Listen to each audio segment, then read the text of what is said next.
The second Abyss for version 6.0 or Luna 1 has just came out. Notably, we'll call this the 6.0 B Abyss. And for the new format onwards, I will be splitting the guide for floor 12 and floor 11, and I will prioritize floor 12 first. So what do we have here? For the first half, the character's bloom damage is increased by 200%, while their Luna bloom damage is increased by 75%. And for the second half, the character's electro charge damage and Luna charge damage is increased by 200% and 75% respectively. It is clear that this Abyss is very much designed with bloom teams on the first half and electro charge or Luna charge teams on the second half, but there are ways to get around it without having to take advantage of these buffs. For the blessing this time around, when a character triggers any Dendro-related reactions, a shockwave will be released at the opponent's position, dealing true physical damage. This effect can be triggered once every 3 seconds, and it's just a nice little addition to damage. However, it's not big enough or massive enough for it to really matter.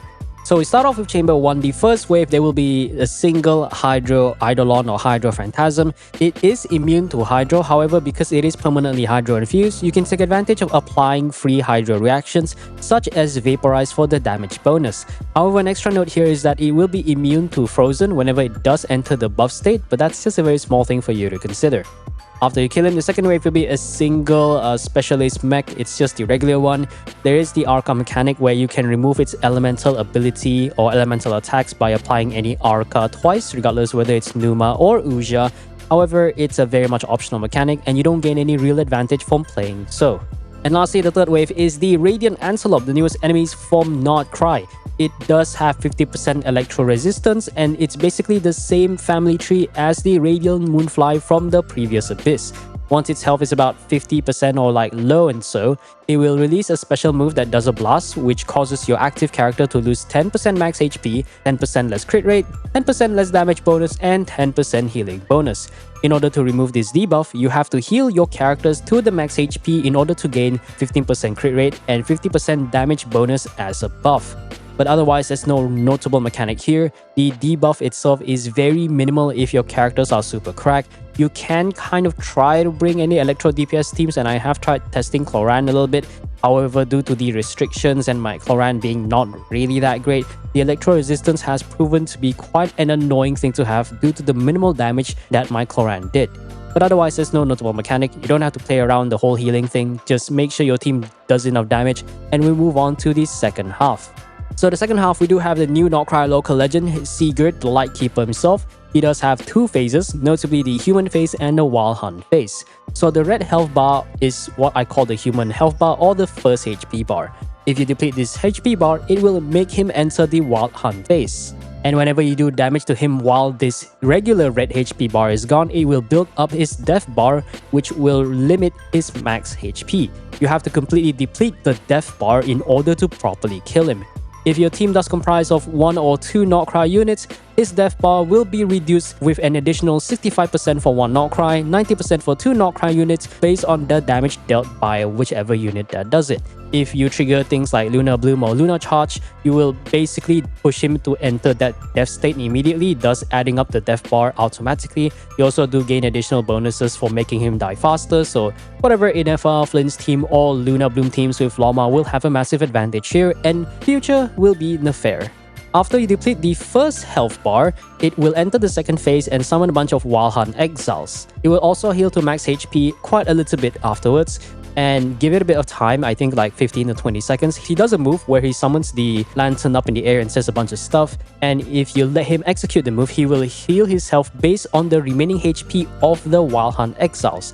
So in order for you to stop the healing, you can either kill all the Wild Hunt Exiles, which is much of a pain, or the easier way is to simply deplete his regular human health bar. Depleting the human health bar will not only cancel his healing move entirely, it will also add a small portion to his death bar, making him die even faster. And depleting the H bar every time will fill a portion of the death bar, as I've just mentioned. So this is really just a DPS check for any non-Luna Nordcry teams. For the second chamber, we do have the local legend Cineas. It does have 70% hydro resistance and 70% physical resistance. After about 4 attacks or so, it will create a hydro shield and gain a lot of resistance, and around it will be a very special blue ring. Being within the range of the ring will drain your energy over time, and it will drain your HP instead if your character has 0 energy. the best way for you to basically stop this whole phase is to simply break the Hydro Shield with any elemental attacks, the best one being Dendro over Cryo, and then the less effective ones will be Pyro, Electro, and lastly Geo and Anemo. And upon breaking the Hydro Shield, everyone will get their energy back in the form of elemental orbs. And if you happen to be running a Skirk or an Ayaka or any premium freeze teams, you can basically freeze this local legend so you can delay his attacks by quite a bit. For the second half, you will have to deal with two of the Wild Hunt elites or the Wild Hunt hunters.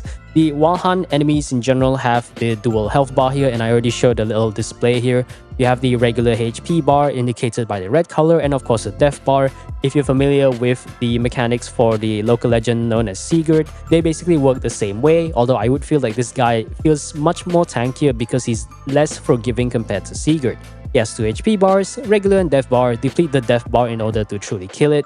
And every time you kill his regular HP bar, it does add a small portion to death bar, so kind of incentivizing you to have a lot of damage. If you're running any Luna teams, whether it be Luna Charge or Luna Bloom, this enemy is just basically a Luna Not Cry shield kind of mechanic. So if you don't have this, you have to deal with 2 of these guys that spawn one at a time.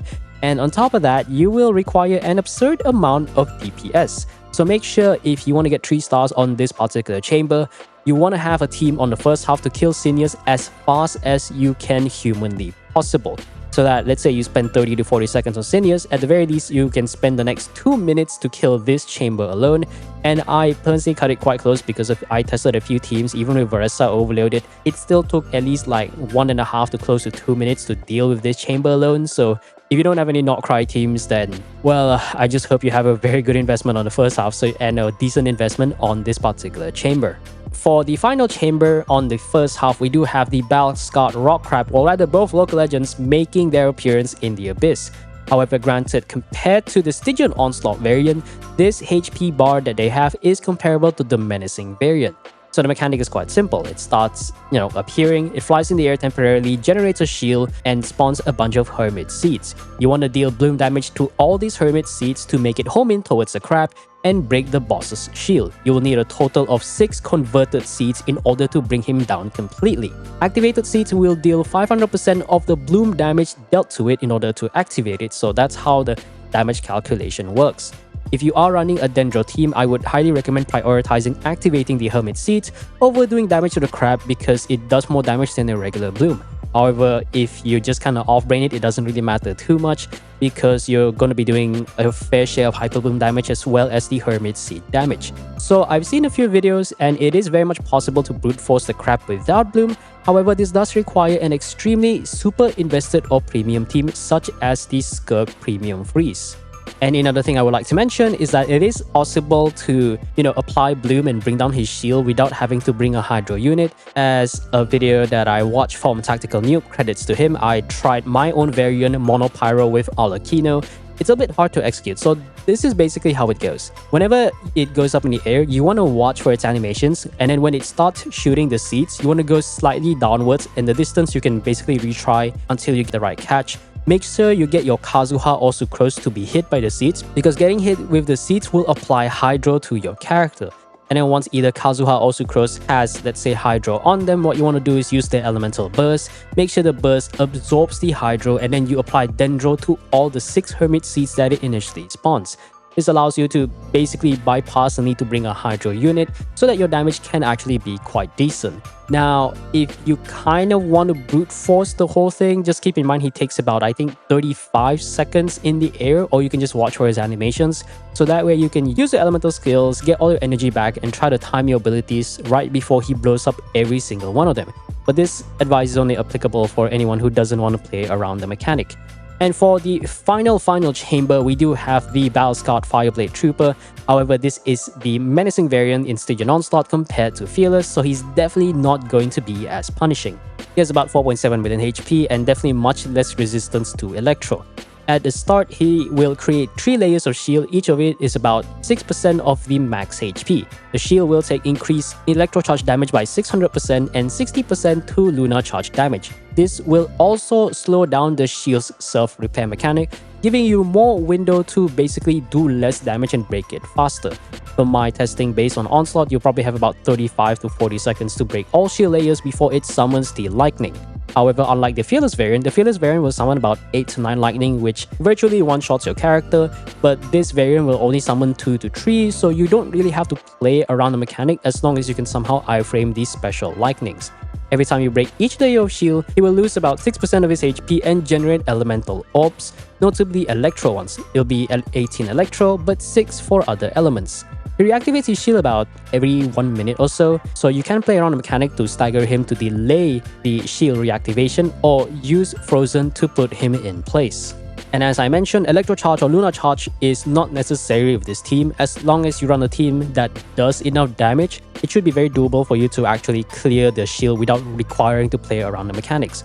And as I put in point number 3 here, his layer of shield has about 285,000 health, although I could be slightly wrong here, it might be the 4.5% scaling, but I believe it should be around this amount. Even a single regular Maoika burst in Overloaded should be able to break this very fast, so just run a team that can actually do this much damage. The one thing to note though, I'm pretty sure the shield doesn't actually take wave damage, but I could be wrong in this regard. Of course, he can be frozen. If you can clear Menacing for this guy in Stygian, you can absolutely clear him here. And that's all I have to say for Floor 12. If you found this informative, give it a like. If you want to stick around for more content or the Floor 11 guide for whatever reason, which I'll work later, hit the subscribe button. And if there are any tips or any sort of like things that I may not be aware about, please feel free to share them down in the comment section below. And that closes it for this guide video. This is Ethereal, signing off. Wishing you the best of luck in your future runs and endeavors. Peace out, everyone.